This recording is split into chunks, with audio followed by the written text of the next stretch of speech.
लोगोफोर बरायफिनबाय गासैखौबो LK production YouTube चेनेलसिम आं मिस्टार एलके लानानै फैलायबाय दिनै मोनसे सानखान्थिनि ट्रिक्स आरो मोननैसो एग्जाम्पल बिराद इम्पर्टेन्ट आरो आं एग्जामाव फैथावना प्रब्लेम्सफोरखौसो लानानै फैदों। गिबियावनो नैबेखिनि फर्मुलाखौ गोसोआव लाखिथारनांगौ। नैबेथ' परिखायाव फाया खिन्थु मिथिथारनांगौ कनसेप्ट क्लियारनि थाखाय। प्रफिटखौ दिहुननो थाखाय मुलाम्फाखौ दिहुननो थाखाय फाननाय बेसेननिफ्राय बायनाय बेसेनखौ दानख'ना होबानो प्रफिटआ ओंखारो। थारमाने मा नोङो माबा मोनसे जिनिसखौ 10 थाखायाव बायनानै लाबोबाय बेनिफ्राय नों बिखौ 20 थाखायाव फानबाय। फाननाय बेसेननिफ्राय बायनाय बेसेनखौ दानख'ना होयोब्लानो नोङो बेसेबां प्रफिट जाखो एबा मुलाम्फा जाखो बेखौ मोननाय जायो। 2 नाम्बार लसखौ दिहुननो थाखाय एखे बाथ्रा कस्ट प्राइस माने बायनाय। नोङो दखानि हमनानै ला नोङो मोनसे मालखौ 10 थाखायाव बायनानै लाबोबाय बेनिफ्राय नोङो थाइबायावसो फाननो गोनां जाबाय। अब्ला बायनाय बेसेननिफ्राय फाननाय बेसेनखौ दानख'ना होयोब्लानो नोङो बेसेबां लस जाखो बेखौ मोनो। Very simple. दाना नैबेसो बिराद इन्टारेस्टिंआ 3 नाम्बार प्रफिट पार्सेन्टेज। दानिया नोङो दखानि हमनानै लाबाय मोनसे जिनिसखौ नोङो 20 थाखायाव बायनानै लाबोबाय ओमफ्राय नोङो बेखौ 30 थाखायाव फानबाय। अब्ला नों बेसेबां लाब जाखो 10 रां। अब्ला बे 10 रांखौ जौखोन्दो एबा पार्सेन्टआव फोरमायनांगौब्ला माबायदि खालामनांगोन नैबायदि प्रफिट पार्सेन्टेज। नैयाव नों बेसेबां दामाव बायनानै लाबोदोंमोन बे मालखौ बे बेसेनखौ नैयाव लिरबाय ओमफ्राय बेसेबां मुलाम्फा जाखो 10 रां प्रफिटखौ नैयाव लिरबाय ओमफ्राय सानजाब जौसे होबानो प्रफिट पार्सेन्टेज ओंखारबाय आरो बिराद इन्टारेस्टिं। बेखिनि फर्मुलाखौ बुजि मोनथारनांगौ। 4 नाम्बार दाना सेलिं प्राइस फाननाय बेसेनखौ माबायदि दिहुननो। हमनानै ला नोङो सासे गलादार नोङो मोनसे जिनिसखौ 100 थाखायाव बायनानै लाबोदोंमोन। बायना लाबोनायनो नोङो बे 100 थाखानि मालखौ नोङो 50% लाब लानानै फानबाय। अब्ला नोङो बेसेबाङाव फानखो 50% लानानै नोङो बे 100 थाखानि मालखौ फानबाय। अब्ला नोङो बेसेबां राङाव फानखो फाननाय बेसेनखौ सोङोबा नै फर्मुलाया बिराद इन्टारेस्टिं। नैबेबो एखे फाननाय बेसेन एकदम इजि आरो इम्पर्टेन्ट बेफोरखौ हाजोबगोन। नैबेबो एखेयानो नैजोंनो 3 नाम्बारजों 6 नाम्बारजों नैबे प्रफिट पार्सेन्टेजमोन नैबे लसनि पार्सेन्टेज। स' बेखिनि फर्मुलाखौ गोसोआव लाखिथारनांगौ आरो बेखिनि फर्मुलाजोंनो प्रफिट एन्ड लसनि एनि प्रब्लेम नोङो सलुसन खालामनो हागोन। खिन्थु बिराद प्रेक्टिसनि प्रयजन। नोङो प्रेक्टिस खालामाब्ला नोङो बुजि मोननाय नङा आरो नोङो बुजि मोनोब्लाबो नोङो बेनि सलुसनखौ थाब दिहुननो हानाय नङा। नोङो थाब बावगारगोन आरो मोनसे फिसा सानखान्थिखौ सलुसन खालामनो थाखाय नोंनो 5 मिनिट्स 15 मिनिट्स नांगोन। नाथाय नोङो मोनसे सानखान्थिखौ नोङो 30 सेकेन्डआव नोङो सलुसन खालामनानै एन्सार दिहुननो हानांगोन। नैबेखौ नै फर्मुला माखासेजों नोङो प्रब्लेम बानायबाय सलुसन खालामबाय थाब्लानो नोङो हानाय जायो। जों दिनै मोननैसो एग्जामाव फैफ्लेबाय थाग्रा मोननैसो प्रब्लेमनि सलुसन बानायनि माने मोननैसो सानखान्थिनि समाधान खालामनानै देखायनि बेखौ माबायदि खालामो। आरो परिखायाव प्राय फैयो बेबायदि सोंथिया। ओंखायनो आं बुंदों टेटआव बे फैनोबो हानाय। ओंखायनो आं दिनै बुजायगोन बेखौ नोंथांमोना मोजाङै नायनानै ला। अब्ला आङो बेखौ सोंथिफोरखौ लानानै फैनोसै। दाना नै प्रफिट एन्ड लस बिराद इम्पर्टेन्ट बिराद इम्पर्टेन्ट परिखायाव फैयो बियो। जायखिजाया परिखायावनो नैबायदि सोंथि मोनसे नङा मोनसे थाखायो। एनि कम्पिटिटिभ एग्जामिनेसन नैबायदि सोंथि नोङो मोनसेबाबो मोनसे प्राय नुनायनि चान्स थाखाथारो आरो टेटआवथ' बेबायदि मोनसे फैखागोन गेरान्टि प्राय गेरान्टि गोनां आरो बेबायदि सोंथिफोरा फैखायो बे कमनखा। प्रफिट एन्ड लसनिफ्राय बेबायदि सोंथि फैनायनि 90% चान्स थायो जायखिजाया एग्जामाव। अब्ला जों नायनोसै बुजि मोनथारनांगोन आरो ना सोंथिखौ मुखास्थ' खालामनाङा दै फिननायखौ। इफ द कस्ट प्राइस माने बायनाय बेसेन माने नों गावखौ दखानि होननानै साननानै ला। नों दखानिया हलसेलनिफ्राय बायनानै लाबोग्रोआ होमबा मालफोरखौ दखानाव बायना लाबोनानैसो नोङो उनाव फानो। बेनिखायनो नै कस्ट प्राइस माने बायनाय बेसेन। If the cost price of 15 books is equal to the selling price of 20 books the loss पार्सेन्टआ बेसेबां होनना बुंदों। दाना बेखौ बुजि मोननांगौ बिराद बुजि मोनथारनांगौ बेखौ नङाबा सलुसनखौ खालामनो हानाय नङा थारमाने नोङो बेसेबांबा बिजाब बायनानै लाबोबाय दखानि नालाय नोङो गुवाहाटीनिफ्राय हलसेल गडाउननिफ्राय बायनानै लाबोबाय बेसेबांबा बिजाब बायनानै लाबोबाय दाना नोङो गां 15 बिजाब बायनाय बेसेना गां 15 बिजाबनि बायनाय बेसेना गां 20 बिजाब फाननायनि बेसेननि समान थारमाने मा नोङो जेसेबां प्राइसआव बायनानै लाबोबाय बे बिजाबफोरखौ नोङो जुदि 15 खान बिजाबाव बेसेबां प्राइसआव बायनानै लाबोदोंमोन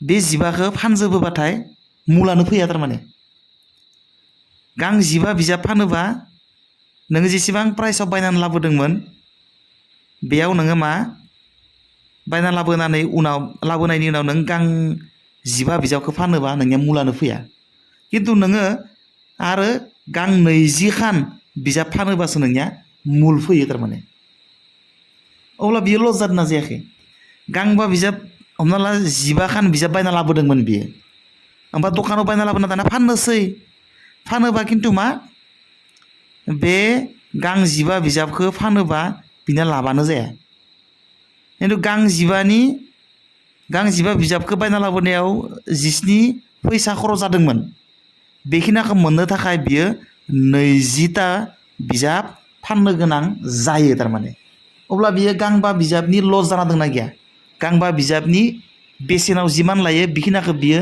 लस जानानै दंना गैया अब्ला बियो गांबा बिजाब लस जाना दोङो बिजाब हिसाबाव नायोबा बेनिखायनो मा खालामनांगौ जोङो नैया एकदम सिम्पल सलुसन 20निफ्राय नैबे जाबाय बिजाब फाननाय बिजाबनि नाम्बार आरो नैबे जाबाय बायनाय बिजाबनि नाम्बार बेखौ दानख'नानै होनांगौ दानख'ना होयोबा मा जायो 20निफ्राय 15 थांबा 5 थारमाने बियो गांबा बिजाबनि फाननायनि बेसेननि बायनायनि बेसेननि ल' जानानै दङ बियो 15 खान बिजाब फानोब्ला मुलानो फैया खिन्थु 20 खान बिजाब फानोब्लासो बिनिया मुल फैयो थारमाने गांबा बिजाबनि इफाल हिफाल जाना दोङो होमबा बियो गांबा बिजाबानो लस जाना दोङो गांबा बिजाब फानदेरबासो बिनिया मुल फैयो होमबा बियो गांबा बिजाब लस जानानै दोङो अब्ला बियो सिम्पल बियो 20 बिजाब फानोबासो बिनिया 20 बिजाब फानोबा बिनिया होमबासो मुल फैयो बेयाव मा गांबा बिजाब बारा फाननो गोनां जायो 20आव बियो मुल जायो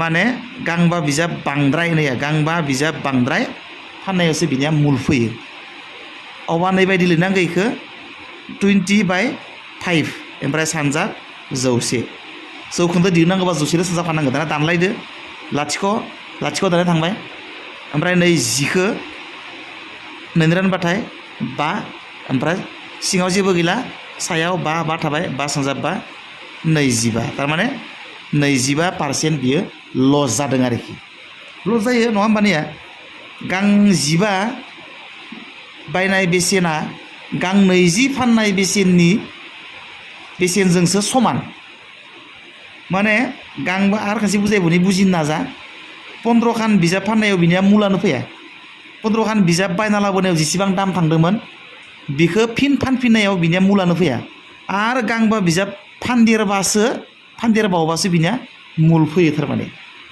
थिग बेबायदि सानखान्थिखौ बानायनांगोन नैबायदि बिराद सिम्पोल इयो माने 15 सेकेन्डआवनो जायो डाइरेक्ट नैसा खामानिया 20 दानख' 5 होमबा गांबा बिजाबनि ल' जाना दोङो बिनिया होमब्ला फाननाय बेसेना नैबे गांबा बिजाब नाम्बार ओमफ्राय बेसेबां बिजाब लस 5 बिजाब होमबा बेखौ सानजाबना होबानो ओंखारबाय आरोखि दा 2 नाम्बारखौ नायलायनोसै बिराद इन्टारेस्टिं आरो बिराद इजि खिन्थु बेखौनो सोरबाया हाया दाना नायनोसै जोङो 2 नाम्बार सोंथिखौ दाना selling price of 10 oranges is equal to the cost price of 13 oranges दानिया बाहाय बेलेग थारमाने मोन 10ता थाइ 10ता अरेन्ज खमला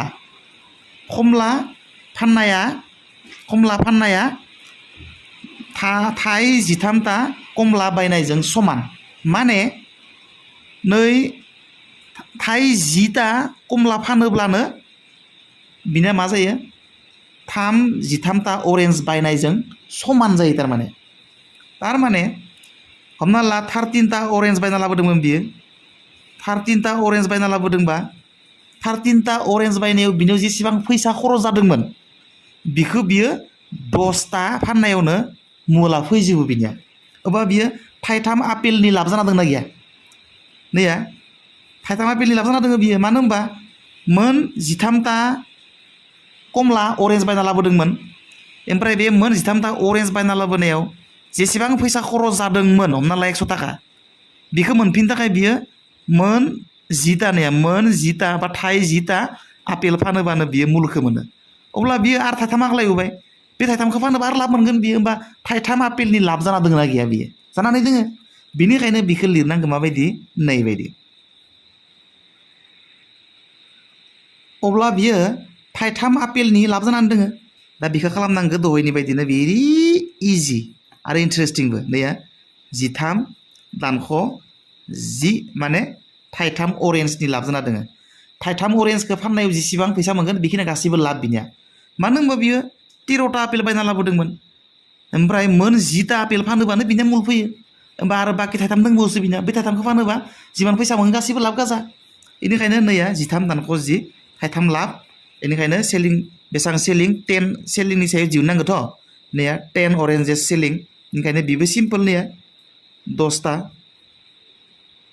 आपेल फाननायाव बिना थाइथामनि लाब जाना दङ बेनिखायनो नैया 100नो साजाबना होबाय दानबाय लाथिख' ओमफ्राय नैया सियासो सिङाव जेबो गैला बियो जेनेबा नै दानबाथ' गैला बियो 10खौ सेन दानबा 10आनो थाबाय अब्ला बेसेबां जाखो सिङाव जेबो गैला 3 10 30 माने 30% प्रफिट नैबेथ' लस दै 25% लस बियो नैबे आरो 30% प्रफिट दा नैबे नोंथांमोननि खामानि एकदम बानायना हरखादै आं नायनो सोर हायो आं बुजायना होनि The selling price of 5 articles is the same as the cost price of 3 articles. The gain or loss percentage.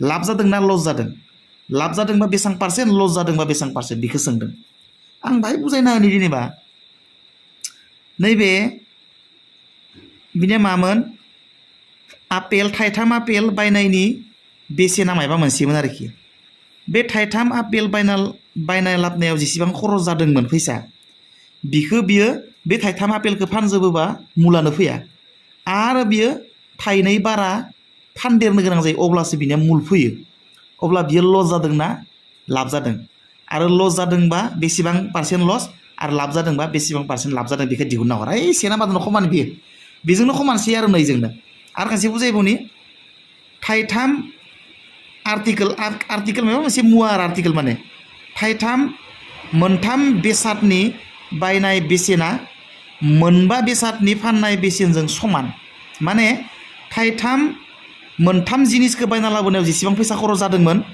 बेखौ मोनफिननो थाखाय बियो मोनबा मुवा बेसादखौसो फानदेरबावनो गोनां जायो स' कमेन्ट बक्सआव लिरनानै हर अखा हासोबाय ज्राम ज्रामनो खोनालिया अके बाय बाय सि इउ नेक्स्ट कमेन्ट बक्सआव लिरनानै हर खिन्थु नायनि आं